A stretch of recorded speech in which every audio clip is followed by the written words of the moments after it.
नमस्कार दोस्तों, स्वागत है आपका मेरी इस वीडियो में। आज की कहानी बहुत ही इंटरेस्टिंग होने वाली है, तो आप लोग वीडियो के लास्ट तक बने रहिएगा और वीडियो को एंजॉय करिएगा। अगर आप हमारे चैनल पर नए हैं तो चैनल को पहले सब्सक्राइब कर दीजिए, वीडियो को लाइक कर दीजिए ताकि मैं हमेशा आपके लिए ऐसे ही मजेदार वीडियोस बनाते रहूं। तो चलिए कहानी की शुरुआत करते हैं। कहानी की शुरुआत 1944 में फिनलैंड से होती है, जहाँ पर हमको बताया जाता है कि दूसरा वर्ल्ड वार खत्म हो रहा है और सभी सैनिक अपने अपने देश वापस जा रहे हैं। इसलिए नाजी सेना को भी फिनलैंड छोड़ने का आदेश दिया जाता है। मगर नाजीज फिनलैंड छोड़ने से पहले अपने रास्ते में आने वाली सभी सड़कों, पुलों और गांवों को खत्म करने लगते हैं। तभी हम फिनलैंड के जंगलों में अतामी नाम के एक फिनिश कमांडर को देखते हैं, जो कि अपनी जान छोड़कर शांति की जिंदगी जीना चाहता है। इसीलिए वार खत्म होने के बाद अतामी अपने वफादार कुत्ते और घोड़े के साथ जंगल में रहने लगता है। एक दिन अतामी को नदी में सोने के टुकड़े मिलते हैं, जिससे उसको लगता है कि नदी के आसपास खजाने की कोई खदान है। इसलिए वो उस खदान की खोज करने के लिए हर दिन उस नदी के आसपास जाने लगता है और उस नदी के आसपास गड्ढा खोदना शुरू करता है। इसी तरह कई दिनों तक गड्ढा खोदने के बाद उसको एक गड्ढे में बहुत सारा सोना मिल जाता है, जिसको देखकर वो बहुत खुश होता है और खुशी के मारे रोने लगता है, क्योंकि सोने से उसकी जिंदगी बदलने वाली है। अतामी उस सोने को अपने टेंट में छुपा देता है। अतामी पूरी रात सोने की हिफाजत करता है, क्योंकि उसको डर था कि उसके सोने को कोई चुरा ना ले। अगले दिन अतामी सारा सोना एक बैग में भरता है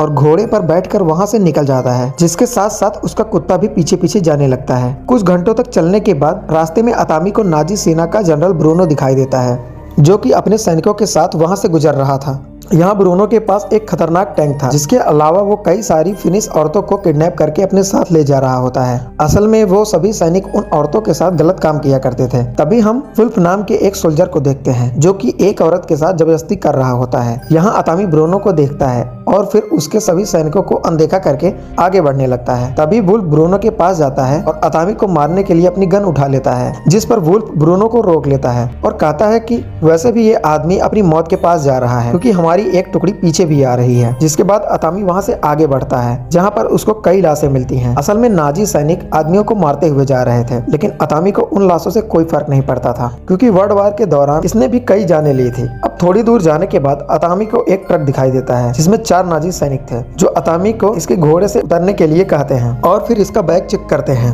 जिसमें उन्हें सोना दिख जाता है। इसलिए उस सोने को वो अपने पास रखने का सोचते हैं, लेकिन अतामी समझ जाता है कि वो लोग अब उसका सोना लूट कर उसको मार डालेंगे। इसलिए वो सबसे पहले अपने कुत्ते को भागने को कहता है, जिसे भागता हुआ देख एक सैनिक उसको शूट करने लगता है, पर कुत्ते को एक भी गोली नहीं लगती और वो वहाँ से भाग जाता है। जिसके बाद एक सैनिक अतामी को बूढ़ा बोल के उसको मारने की कोशिश करता है, जिस पर अतामी अपना चाकू निकालकर उसके सिर पर मार देता है, जिससे उस सैनिक की वहीं पर मौत हो जाती है। तभी वो दूसरा सैनिक बदला लेने के लिए अतामी से लड़ने लगता है, लेकिन अतामी तेजी से आगे बढ़ता है और सभी को अपनी चाकू से मार डालता है। साथ ही में वो एक सैनिक की बॉडी को ढाल बनाकर बचने लगता है। फिर वो एक सैनिक को हेलमेट से मार मार कर जान ले लेता है। तभी बचा हुआ सैनिक पीछे से उसे पकड़ने की कोशिश करता है, जिससे अतामी उसका हाथ मोड़ देता है और उसको अपनी गन से शूट करके मार डालता है। उधर जब ब्रूनो और बाकी सैनिकों को गोली की आवाज आती है, तो वो चेक करने के लिए वापस पीछे जाने लगते हैं। तब तक अतामी वहां से चला जाता है। अब वहां पहुंचने पर ब्रूनो देखता है कि उसके 4 सैनिकों को किसी ने मार दिया है और वह देखता है कि उसके एक सैनिक के पास सोने का एक टुकड़ा पड़ा है, जो कि सैनिक ने अपने पास छुपा लिया था। इसे देखकर ब्रूनो समझ जाता है उसके साथियों को यहाँ से जा रहे इस बूढ़े आदमी ने ही मारा है और उसके पास बहुत सारा सोना है। इसलिए ब्रूनो अतामी के पीछे जाने का फैसला करता है। कुछ ही देर में उसको अतामी दिख जाता है। वो अपने टैंक से उसके ऊपर हमला करने लगता है, लेकिन अतामी अपने घोड़े की स्पीड बढ़ाता है और उन्हें चकमा देकर भाग जाता है। जिसके बाद अतामी माइन फील्ड में चला जाता है, जहाँ पर नाजी सैनिकों ने माइन बिछा रखी थी। इसी दौरान ब्रूनो वहां पर पहुंच जाता है और वो अपने आदमियों से गोली चलाने को मना कर देता है।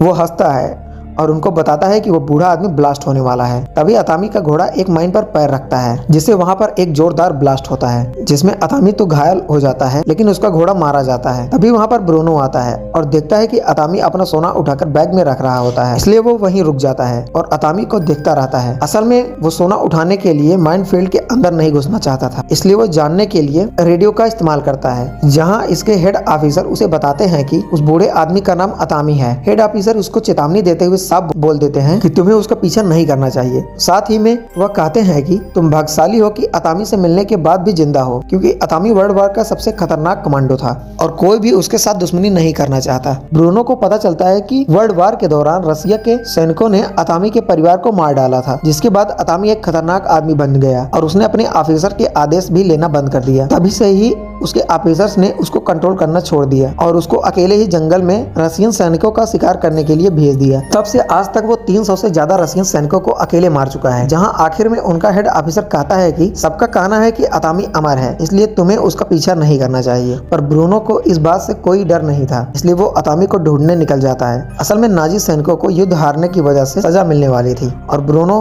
इस सोने की मदद से अपनी सजा खत्म करवाना चाहता था, इसलिए किसी भी हाल में वो सोना चुराना चाहता था। इसी बीच हम अतामी को देखते हैं, जिसको रास्ते में एक टूटा हुआ ट्रक मिलता है और वो ट्रक के पीछे जाकर लेट जाता है और अपने सभी घावों को ठीक करने के लिए चाकू से गोलियां निकालता है और घाव को धूल से ढक देता है। जहाँ पर तभी अतामी का कुत्ता भी वहाँ पर आ जाता है, जिसको अतामी दूर भागने के लिए कहता है, इसलिए वो उसके पास नहीं जाता बल्कि उसे दूर से ही देखता रहता है। यहाँ अतामी की हालत खराब होने की वजह से उसकी आंखें लग जाती हैं। कुछ टाइम बाद ही वहाँ पर नाजी सैनिक आ जाते हैं, जिनकी आवाज सुनकर वो जाग जाता है। अतामी देखता है कि नाजी सैनिक उसको ढूंढने के लिए कुत्ते का इस्तेमाल कर रहे थे, इसलिए वह तुरंत ट्रक के नीचे छुप जाता है। नाजी उसको ढूंढने लगते हैं, तभी वो मौका देखकर नाजीज के ट्रक के नीचे जाता है और फ्यूल टैंक को काट कर अपने ऊपर फ्यूल गिरा लेता है ताकि नाजीज कुत्तों को उसकी स्मेल ना आ सके। अब नाजी अतामी को ढूंढने का नया प्लान बनाने का सोचते हैं। वो रुक जाते हैं। अतामी वहाँ से भागने की कोशिश करता है, लेकिन वह कुत्ता उसको देख लेता है, जो उसको देखते ही भौंकने लगता है, जिससे सैनिकों को उसका पता चल जाता है और वो उसे गोलियों से मारने लगते हैं। पर तभी एक गोली उसके पैर में लग जाती है, लेकिन फिर भी वो वहाँ से भाग जाता है। ये देखकर ब्रूनो अपने कुत्ते को उसके पीछे छोड़ देता है। अतामी उन कुत्तों को डराने के लिए अपने आप को जला लेता है और पास की झील में कूद जाता है। सभी सैनिक उस पर गोलियां चलाने लगते हैं, जहाँ पर ब्रूनो अतामी के झील से बाहर निकलने का इंतजार करने लगता है। पर अतामी काफी देर तक बाहर नहीं आता, लेकिन कब तक वो अंदर रह सकता था, इसलिए जब वो बाहर आता है तो सैनिक उस पर गोलियां चलाने लगते हैं। इसकी वजह से उसको वापस पानी के अंदर जाना पड़ता है, लेकिन तभी उन्हें पानी के अंदर से ब्लड निकलते हुए दिखाई देता है, जिससे सबको लगता है कि शायद अतामी मर गया। इसलिए 3 सैनिक सोना निकालने के लिए झील की बोट से झील के बीचों बीच जाते हैं और एक सैनिक झील में कूद जाता है, लेकिन अतामी उसको पकड़ लेता है और उसको मार डालता है, जिससे पानी के ऊपर काफी सारा ब्लड आ जाता है। अब ये देखकर ब्रूनो अपने 2 सैनिकों को झील के अंदर भेजता है, जहाँ फिर से उसको ब्लड दिखाई देता है। यह सब देखकर तीसरा सैनिक काफी डर जाता है, इसलिए वह बोट लेकर दूसरी ओर जाने लगता है, जिसको देखकर वुल्फ गुस्से में आकर उसको मार डालता है। तभी अतामी पानी से बाहर आ जाता है। गोलियों से बचने के लिए वह तीनों सैनिकों की बॉडी को ढाल की तरह यूज करता है, जबकि इधर ब्रूनो देखता है कि अतामी का कुत्ता झील के किनारे रो रहा है, क्योंकि वो अपने मालिक के पास जाने के लिए पानी को पार नहीं कर सकता था। इसलिए अब ब्रूनो अतामी के कुत्ते को देखकर अपना अगला प्लान बनाता है। इधर अतामी आखिरकार एक शहर में पहुंच जाता है, पर यह शहर नाजीज ने पूरी तरह से तबाह कर दिया था। अतामी बहुत थक गया था, इसलिए वो एक गैस स्टेशन के अंदर आराम करने का फैसला करता है। वो अपने पैर के दर्द को इग्नोर कर सोने की कोशिश करता है, जहाँ पर उसको वो दिन याद आता है जिस दौरान उसने अपने परिवार को खो दिया था, और यही सोचते हुए उसकी आंख लग जाती है। कुछ वक्त के बाद उसे अपने कुत्ते की आवाज आती है। वो बाहर चेक करने आता है, तभी वो देखता है कि उसके कुत्ते के ऊपर डायनामाइट लगा हुआ है, इसलिए तुरंत वो डायनामाइट निकाल कर फेंक देता है, जो दूर फेंकते ही फट जाता है, जिससे एक तेज झटके के साथ अतामी बहुत दूर जाके गिरता है। जब उसको होश आता है तो अपने सामने ब्रूनो को देखता है, जिसने उसको बंदी बना लिया था और उसका सोना भी ले लिया था। ब्रूनो उसके पॉकेट में एक सोना का टुकड़ा रख देता है और उसको फांसी देकर मार डालता है। पर अतामी अभी मरा नहीं था, उसने तो फांसी से बचने के लिए अपने एक पैर को कील पर रख लिया था। अब वो अपने दूसरे पैर को भी कील पर ले जाता है, जिससे उसे काफी दर्द होता है। इधर अतामी का कुत्ता अभी भी उसके पास बैठकर उसके नीचे आने का इंतजार करने लगता है। इसी तरह सुबह हो जाती है। तभी नाजीज को एक क्रैश प्लेन दिखाई देता है। वुल्फ चेक करने के लिए प्लेन के अंदर जाता है, जहां पर वो नोटिस करता है कि उस पायलट के गले में वही रस्सी होती है जिससे उसने अतामी को फांसी दी थी। वुल्फ समझ जाता है कि अतामी अभी भी जिंदा है और उनको मारने के लिए वापस आ रहा है। साथ ही में अब ब्रूनो समझ चुका था कि अतामी कितना खतरनाक है, इसलिए वो अपने आदमियों को वहां से भागने के लिए कहता है। दूसरी ओर हम 2 सैनिकों को देखते हैं जो फिनिश औरतों के साथ बैठे होते हैं और अतामी के बारे में बातें कर रहे होते हैं, जिसको सुनकर एनो नाम की औरत हंसने लगती है, जो उन्हें बताती है कि अतामी को कई रशियन सैनिकों ने मारने की कोशिश की थी, पर कोई भी उसको आज तक नहीं मार पाया, क्योंकि अतामी किसी भी तरह से बच जाता है और अपने दुश्मनों को ढूंढ ढूंढ कर मार डालता है। साथ ही में वो ये भी बताती है कि अतामी को फिनिश लैंग्वेज में शिशु बुलाते हैं, जिसका मतलब बहादुरी होता है। यहाँ एनो समझ जाती है कि सभी नाजी सैनिक अतामी के हाथों मारे जाएंगे, इसलिए वो बहुत खुश होती है। तभी एक सैनिक को अतामी मारकर वहीं पर फेंक देता है। तो दूसरा सैनिक ट्रक के बाहर देखता है तो अतामी उसको भी बाहर खींच कर फेंक देता है, जिससे वो टैंक के नीचे आ जाता है। यहाँ एनो मरे हुए सैनिकों की हथियार चुराने की कोशिश करती है। उसी वक्त अतामी ट्रक के अंदर आ जाता है और फिनिश औरतों को देखकर वो समझ जाता है कि नाजीज ने इनको किडनैप करके रखा हुआ है और वो सभी निर्दोष हैं। अब अतामी ट्रक के ऊपर चढ़ जाता है और ड्राइवर को मारकर बाहर फेंक देता है ताकि एनो ट्रक चलाकर उसकी मदद कर सके। तब वो ट्रक को टैंक के करीब ले जाती है और अतामी सभी सैनिकों को मारने के लिए चला जाता है।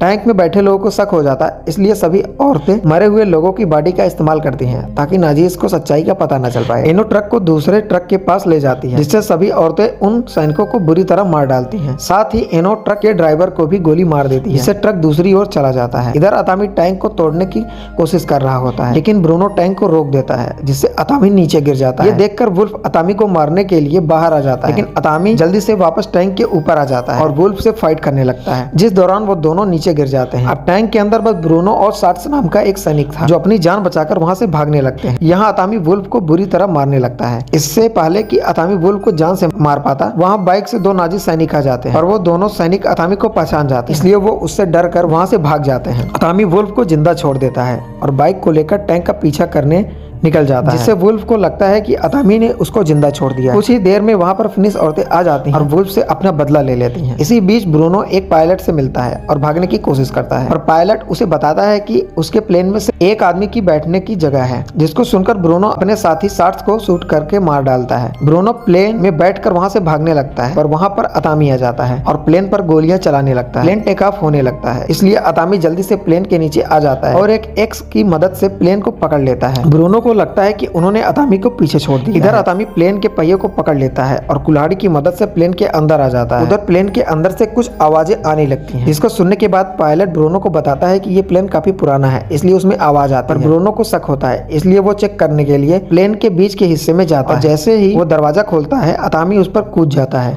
और उन दोनों के बीच फाइट शुरू हो जाती है। अब क्योंकि अतामी काफी ज्यादा घायल था, इस वजह से ब्रूनो उस पर हावी हो रहा था, लेकिन फिर भी अतामी हार नहीं मानता। ब्रूनो अतामी के ऊपर एक मेटल बेल्ट से वार करता है, लेकिन अतामी उस बेल्ट को पकड़ लेता है और उसे एक बॉम्ब से जोड़ देता है, जिसके बाद वो बॉम्ब प्लेन से नीचे गिर जाता है, जिसके साथ ब्रूनो भी नीचे गिरता है और वो बॉम्ब ब्लास्ट हो जाता है, जिससे ब्रूनो मारा जाता है। अब अतामी रेस्ट करना चाहता था, पर वो प्लेन हिलते हुए नीचे की ओर जाने लगता है। यहाँ पर अतामी को पता चलता है कि ब्रूनो से लड़ने के दौरान पायलट को भी गोली लग गई थी, इस वजह से उसकी मौत हो गई और अब उसके पास बचने का कोई रास्ता नहीं था, इसलिए वो अपने सोने को पकड़ लेता है और मरने के लिए तैयार हो जाता है। लेकिन थोड़ी देर बाद वो प्लेन एक दलदल में जाकर क्रैश हो जाता है। इसी बीच फिनिश के लोग नाजीज टैंक को अपनी ओर आता देखते हैं और उस पर हमला करने के लिए तैयार हो जाते हैं, पर थोड़ी ही देर में उन्हें पता चलता है कि उसमें फिनिश औरतें हैं। वो वुल्फ को तोप से बात कर ला रही होती हैं। दूसरी ओर हम देखते हैं कि अतामी दलदल की वजह से बच चुका है। वो अपनी एक्स की मदद से दलदल से बाहर निकलता है। फिर कुछ दिनों के बाद वो अपने कुत्ते के साथ एक बैंक में जाता है, जहाँ पर अतामी को देखकर वहाँ सभी लोग डर जाते हैं, पर अतामी सीधे काउंटर पर जाता है और अपने सोने के टुकड़ों को डेस्क पर रखकर पैसे देने को बोलता है, जिसके साथ ही ये फिल्म यहीं खत्म हो जाती है। आपको इस मूवी का एक्सप्लेनेशन कैसा लगा कमेंट में जरूर बताएं और ऐसे ही मजेदार वीडियोस के लिए हमारे चैनल को सब्सक्राइब करें, वीडियो को लाइक करें। मिलते हैं अगले वीडियो में, तब तक के लिए धन्यवाद।